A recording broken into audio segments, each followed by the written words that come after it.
Imagine walking into a grocery store on an ordinary day, expecting nothing more than to pick up a few items and head home. But what if that simple trip became the stage for a silent storm? A moment where unspoken judgments and hidden fears clashed beneath the fluorescent lights. Today, we dive into the story of Elijah, a man caught between suspicion and hope in a small town that wasn't quite ready to face its own reflection. This isn't just a tale about a grocery store. It's about the everyday battles we all face when it comes to trust, misunderstanding, and the courage to break through walls built by fear. If you've ever felt overlooked, doubted, or misunderstood, this story is for you. Stay with me because what happens next will challenge everything you think you know about judgment and redemption. It was supposed to be just another Tuesday in Ashwood, Oregon, a quiet town with tree-lined streets, where the loudest sound most afternoons was the squeaky wheel of a shopping cart or the hum of a lawnmower. At Harper's Market, the local grocery store, regulars wandered the aisles in familiar silence, a ritual of routine. Mothers comparing cereal boxes, teenagers loitering near the freezers, seniors counting coupons like memories. It was calm, predictable, safe, until it wasn't. Elijah Mercer stood in aisle 5, carefully selecting canned peaches. A tall man in his early 40s with kind eyes and shoulders shaped by years in the Navy, dressed in a faded olive jacket. He didn't stand out, except to those who chose to see what they feared. Beside him stood his 10-year-old niece, Lena, clutching a red apple in one hand and her uncle's fingers in the other. And then it happened. A voice sharp as broken glass cut through the store like a siren. "They let people like you in here now? Guess standards don't mean much these days." Heads turned, a few gasps, most froze, some pretended not to hear. Standing behind Elijah was Mrs. Whitmore, a white woman in her 70s with pearl earrings and a purse clutched like a shield. Her voice wasn't loud, but it didn't need to be. The venom was clear, and in that instant, the air changed. The store didn't just fall silent, it held its breath. A cashier stopped mid-scan. A stock boy peered out from behind a pyramid of watermelons. No one moved. No one spoke, and in that paralyzed moment, all eyes landed on Elijah. He could have responded with fire, anger, a justified storm, but instead he bent down to Lena, brushed a curl from her forehead, and whispered something she would never forget. Then he turned back to Mrs. Whitmore and said, gently, without a hint of rage, "Ma'am, what kind of country do you think this is supposed to be?" The question wasn't loud, but it cracked the silence wider than any shout could. Mrs. Whitmore blinked, a flicker of confusion. She hadn't expected a question. She expected an argument, a scene, something ugly she could dismiss as uncivilized. But this unnerved her. Lena tugged at Elijah's hand and whispered loud enough for everyone to hear, "Is she scared of us, Uncle Eli?" And that was the moment. The twist no one saw coming. The child wasn't confused. She wasn't angry. She was curious, empathetic even. And suddenly the monster in the story wasn't Elijah. It was fear itself. Mrs. Whitmore took a step back. Her fingers tightened around her purse, but her voice failed her because for the first time maybe in years, someone had asked her to explain her assumptions, and she didn't have the words. In that moment, Elijah didn't just defend his dignity, he turned the mirror outward. Sometimes power doesn't come from shouting louder, it comes from asking the question no one wants to answer. And just like that, aisle 5 was no longer a place to buy fruit. It was a courtroom, a classroom, a confessional. One question had transformed it all. But that was only the beginning. Because what happened next, who spoke up, who stayed silent, and who changed forever, would reveal much more than a single insult ever could. The tension in Harper's Market was thick enough to cut with a knife, but Elijah Mercer's calm question hung in the air like a challenge. What kind of country do you think this is supposed to be? It wasn't a shout nor an accusation. It was a doorway, an invitation to look deeper, to confront uncomfortable truths. Mrs. Whitmore's lips parted, but no words came. Her eyes darted, searching for a safe escape, yet finding none. Around them, the crowd held its collective breath, waiting. The grocery store had shifted from a place of routine errands to an unexpected arena of reckoning. Elijah straightened, his gaze steady, voice even as he spoke again. Because this country, it's built on the backs of people you pretend don't belong here. It's built on struggle, sacrifice, and hope. Even when that hope was denied, a silence fell that was heavier than before, but it was not empty. It was charged, full of stories waiting to be told. The elderly man near the dairy aisle nodded slowly, memories flickering in his eyes. A young mother clutched her child tighter, a tear glistening on her cheek. People who had been invisible suddenly felt seen. Elijah shared quietly, "My grandfather fought in World War II, risking his life for freedoms he was denied when he came home. My mother, a nurse, cared for people no matter their color or creed. And me, I'm here not just because I belong, but because I carry their legacy." He didn't shout, he didn't demand respect. Instead, he offered a mirror, a reflection of history and humanity that Mrs. Whitmore and everyone listening could not easily dismiss. Then, in a twist no one expected, a voice broke through the silence. A young cashier named Jamie. Her voice trembled, but her words were clear. "Thank you for saying that, for standing strong. Sometimes that's what we need, not anger, but grace." The crowd shifted. Some nodded, others wiped their eyes. The moment was no longer about confrontation, but connection. Elijah smiled softly. Grace doesn't mean weakness. It means strength with kindness. It means breaking down walls built by fear. And just when it seemed the story was settling, another voice rose, this time from the back of the store. A middle-aged man stepped forward, his voice steady. "He's right. We all have to do better." In that moment, Elijah's calm question sparked a quiet revolution, not with shouts, but with hearts opening. Sometimes the strongest answer isn't a counterattack, but a question that invites understanding. In those moments, change begins not with anger, but with courage and connection. But the real test was yet to come. Would Mrs. Whitmore listen? Would the community change? Or would this moment dissolve like so many others, forgotten as soon as the carts rolled away? For a long, heavy moment, the grocery store remained frozen, breath held, eyes locked, hearts pounding. Elijah's words settled like a quiet storm, shaking loose old assumptions and stirring something unexpected in the air.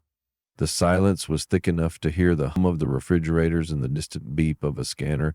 Then, slowly, almost imperceptibly at first, the crowd began to shift. An older man near the deli counter cleared his throat and stepped forward, his voice low but clear. "He's right," he said, breaking the heavy stillness. "We have to be better than this." His words felt like a crack in a wall, fragile but promising. A woman with gray-streaked hair nodded near the frozen foods aisle, her eyes glistening with memories.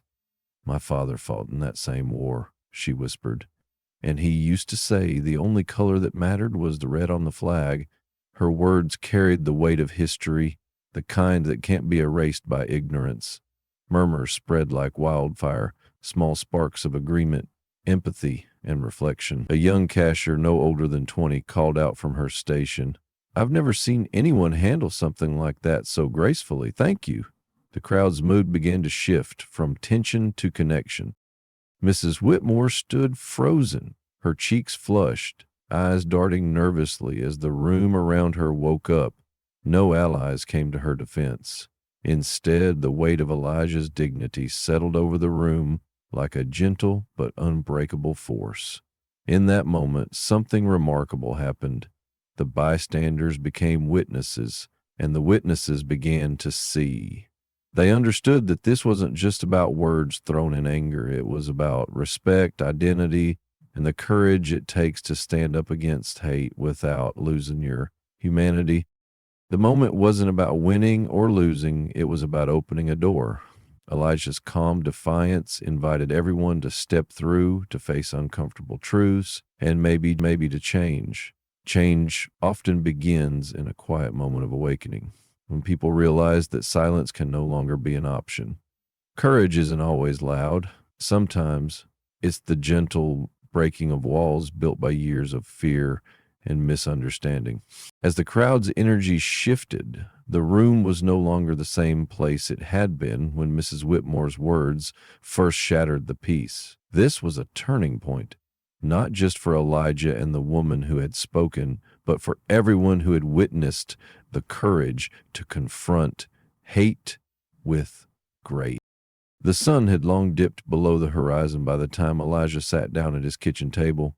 The soft glow of the overhead light cast warm shadows on the worn wood, revealing the quiet comfort of a family dinner. Across from him, his father's hands were folded, a gesture of silent support, steady and unwavering. "You did the right thing, son," his father said finally, voice calm but filled with a quiet pride. "Not just for yourself, but for everyone watching. People like her, they might not change overnight, but you planted a seed. Sometimes that's all we can do. Plant the seed and hope it grows." Elijah nodded, feeling the weight of his father's words settle deep within him. The encounter at the store had left a mark, sharp, uncomfortable, but necessary. It was a reminder that change doesn't come from silence or avoidance. It starts when someone chooses to face ignorance head on, even when the cost feels high. Meanwhile, miles away in a house bathed in the cold light of a lone kitchen bulb, Mrs. Whitmore sat alone at her dining table. Her plate of food remained untouched, a silent testament to the turmoil inside. Her mind replayed Elijah's words, the history he had shared, the dignity he carried despite her harshness. For the first time, doubt crept into her heart like an unwelcome guest. She thought of her grandchildren and the world they were inheriting. A world so different from the one she had known, yet riddled with the same old fears.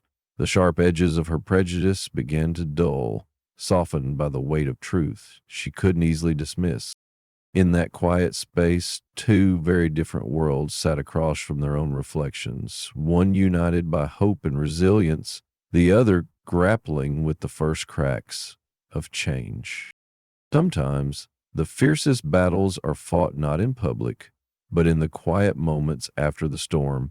It's here, between the clatter of dishes and the silence of thought, that true change begins. The courage to confront hate is only the first step. The willingness to question one's own beliefs is where transformation takes root.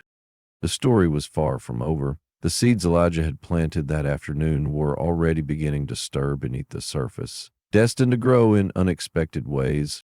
Weeks had passed since that unforgettable day at the grocery store. Elijah found himself walking through the same neighborhood, but something had shifted, not in the buildings, the streets, or the familiar faces, but in the air itself. Conversations had begun to stir like ripples in a still pond, small but spreading with surprising speed. One afternoon, Elijah received a letter slipped under his door. It was from Mrs. Whitmore. The handwriting was shaky, hesitant, like someone stepping out into unfamiliar territory. Inside, she wrote, "Thank you for your courage. I've been wrong to judge so quickly. I want to understand better for my grandchildren's sake." Those words struck Elijah like a thunderclap in the quiet. Here was the twist no one saw coming. The woman who once greeted him with suspicion was now reaching across a divide she had helped build. It was proof that change isn't a single moment, but a journey filled with unexpected turns, setbacks, and breakthroughs. Elijah realized that what we carry forward isn't just the burden of our past wounds or the weight of injustice. It's also the power of forgiveness, the strength in vulnerability, and the courage to keep asking questions even when the answers are hard. This wasn't just a story about a confrontation in a grocery store. It was about how one small act of bravery can ripple outward, touching lives in ways we never anticipate. It's about the hidden battles fought quietly every day by those who refuse to be defined by pain, but instead choose to define themselves by hope. In life, the most powerful legacy isn't what we take with us, but what we leave behind. Seeds of understanding, bridges built from empathy, and the unwavering belief that even the deepest divides can be healed. And as Elijah looked out at the sunset painting the sky, he knew this was just the beginning. The work of transformation would continue with every choice, every conversation, every act of courage. Elijah's story reminds us that change rarely happens in grand gestures or loud protests. More often, it unfolds quietly in a question instead of a counterattack, in the courage to stand when the crowd falls silent, and in the willingness to build bridges where walls once stood. If there's one thing to take away today, it's this: the true power lies not in holding on to our pain, but in choosing what we carry forward, whether that's anger or understanding, bitterness or hope. Thank you for listening. If Elijah's journey touched you, share this story with someone who needs to hear it, because sometimes the smallest stories can spark the biggest change.